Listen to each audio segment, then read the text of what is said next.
তোমার কি লজ্জা শরম নাই? একই বড়াই তুমি কাকে নাম রমানিগর কোথায় বলে হে রাখাল বন্ধু, তুমি কি কিছুই বুঝো নাই?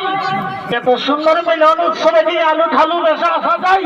তুমি তো বেশ সুন্দর সাজুগুজু করে এসেছো, ছিঁড়ে ছিটে বুঝছো, পাইনাপুর হাতে বাসি নিয়ে এসেছো, কিন্তু তোমার রাই তো অভিমান করে বসে আছে যমুনার তীরে।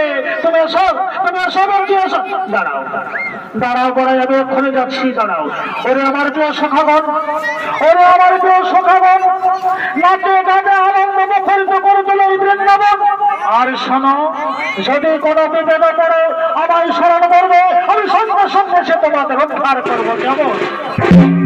চলো বড়াই, দেখি আমার লাই কোথায় অভিমান করে বসে আছে।